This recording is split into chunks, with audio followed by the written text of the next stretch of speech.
Assalamualaikum warahmatullahi wabarakatuh. Perkenalkan, nama saya Linda Fauziah, NIM 117200651, mahasiswa pendidikan biologi, akan mensimulasikan kegiatan pembelajaran sistem pencernaan pada siswa kelas 8 SMA. Assalamualaikum warahmatullahi wabarakatuh. Apa kabarnya hari ini anak-anak? Alhamdulillah ya, pada baik. Nah, sekarang dipersilakan kepada ketua kelas untuk memimpin doa sebelum memulai pembelajaran. Nah, Ibu absen dulu ya. Siva. Nah, sekarang Ibu mau bertanya, kenapa sih kita harus makan? Ya, dipersilakan kepada Fahmi. Nah, ya jawabannya benar ya. Selain kita makan untuk mempertahankan kita hidup, makanan juga berfungsi yaitu sebagai sumber energi. Yang kedua yaitu sebagai bahan kerangka biosintesis atau penyusun sel dan jaringan dalam tubuh kita. Dan yang ketiga yaitu sebagai nutrisi esensial yang membantu tubuh. Nah, Ibu, makanan apa aja yang harus kita makan yang dibutuhkan oleh tubuh kita? Nah, yang dibutuhkan oleh tubuh kita itu yaitu makanan yang mengandung zat gizi. Apa aja sih zat gizi yang diperlukan oleh tubuh kita? Nah, zat gizi yang diperlukan oleh tubuh kita itu dibagi ke dalam beberapa bagian. Yang pertama ada karbohidrat.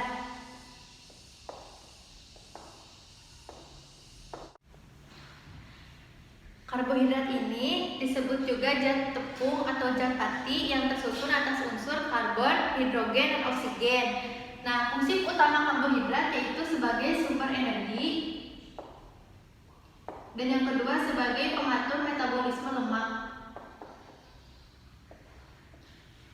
Karbohidrat ini dapat ditemukan pada jenis padi-padian seperti beras dan gandum, kemudian pada jenis umbi-umbian seperti kentang, singkong, dan juga ubi jalar.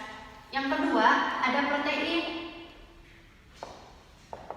Protein dibagi menjadi dua. Yang pertama ada protein nabati dan yang kedua ada protein hewani.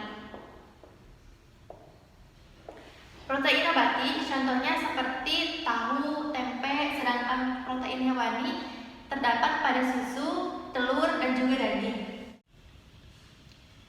Protein merupakan senyawa kimia yang tersusun atas unsur-unsur hidrokarbon yaitu karbon, hidrogen, oksigen, dan nitrogen yang membentuk rangkaian asam amino.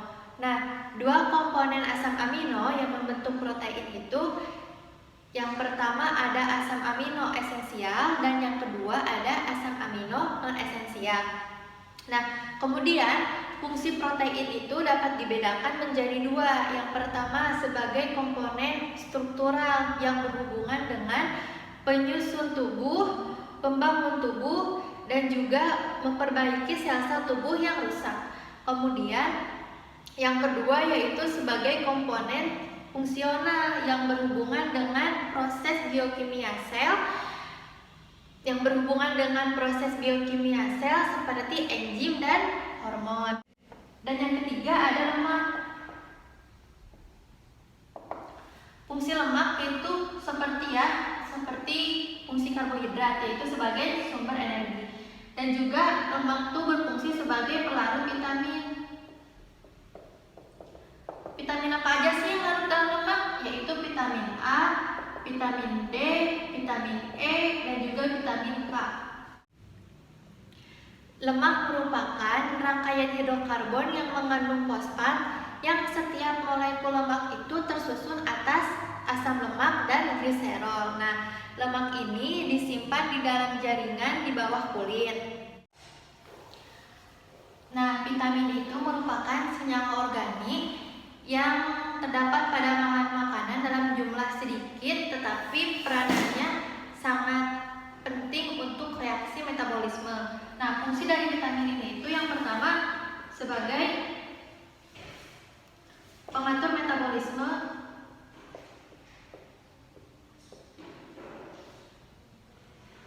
lemak,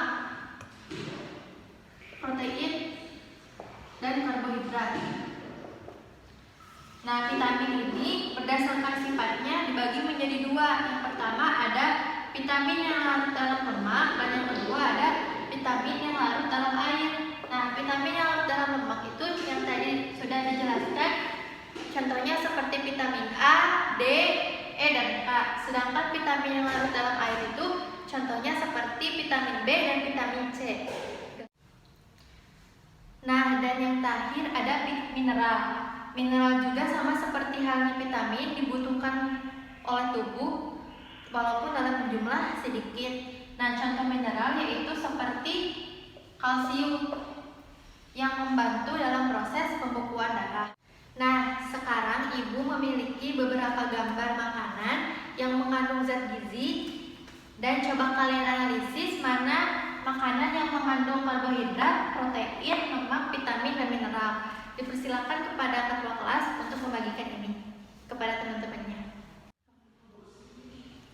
Nah, ketika kita makan, makanan yang masuk ke dalam tubuh kita itu melalui proses pencernaan. Nah, saluran pencernaan itu yang pertama ada mulut, kerongkongan, lambung, usus halus, usus besar, dan anus. Nah, yang pertama makanan masuk ke dalam mulut. Di mulut itu terjadi pencernaan secara mekanik dan kimiawi. Nah, di dalam mulut itu terdapat gigi yang berfungsi untuk mengunyah, menggigit, dan memotong makanan. Kemudian terdapat lidah yang berfungsi untuk mengaduk makanan dan juga membantu mendorong makanan pada saat proses penelangan. Nah, di dalam mulut juga terjadi pencernaan secara kimiawi oleh enzim betialin. Kemudian kerongkongan. Kerongkongan merupakan gelang-gelang tulang lawan yang digerakkan oleh otot lurik dan otot polos yang bekerja secara bergantian, meremas dan mendorong makanan yang disebut dengan gerakan peristaltik sehingga bolus makanan tersebut masuk ke dalam lambung. Selanjutnya ke lambung. Nah, di lambung ini dibagi menjadi 3 bagian. Yang pertama ada kardiak, fundus, dan pilorus. Kardiak itu merupakan bagian atas lambung yang tempatnya dekat dengan kerongkongan. Kemudian fundus yaitu bagian tengah lambung, dan yang ketiga ada pilorus yaitu bagian ujung lambung. Nah, di lambung ini terdapat 3 otot, yaitu otot yang melingkar, memanjang, dan menyerong. Nah, kontradiksi dari ketiga otot itu mengakibatkan gerakan peristaltik atau gerakan menggelombang yang menyebabkan si makanan itu bergesekan dan menjadi seperti bubur. Kemudian makanan masuk ke dalam usus halus. Nah, di usus halus ini terbagi menjadi 3 bagian. Yang pertama ada usus duodenum atau usus 12 jari, yang kedua ada usus jejunum atau usus kosong, dan yang ketiga ada usus ileum atau penyerapan. Nah, kemudian terjadi penyerapan sari-sari makanan oleh ileum. Nah, selanjutnya saluran pencernaan berikutnya yaitu di usus besar. Usus besar ini berfungsi untuk mengatur kadar air pada sisa makanan. Jika kadar air pada sisa makanan itu berlebih, maka akan diserap oleh usus besar. Dan jika kadar air dalam makanan itu sedikit, maka akan ditambah oleh usus besar. Nah, pada usus besar ini itu terdapat bakteri Escherichia coli yang berfungsi untuk membusukkan makanan. Nah, proses ini itu disebut juga dengan defekasi, yaitu di mana feses menjadi lunak dan mudah dikeluarkan. Kemudian pencernaan selanjutnya yaitu anus. Nah, di anus ini terdapat 2 otot. Yang pertama ada otot tak sadar pada bagian internal dan otot sadar pada bagian eksternal. Nah, feses yang menyentuh dinding rektum ini tuh akan merangsang relaksasi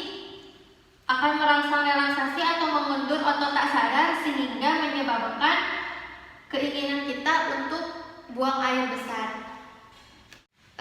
Sampai di sini ada yang ditanyakan? Jika tidak ada, silakan kumpulkan gambar analisis tadi oleh ketua kelas. Kemudian untuk minggu depan silakan pelajari materi berikutnya. Cukup sekian dari Ibu. Wassalamualaikum warahmatullahi wabarakatuh.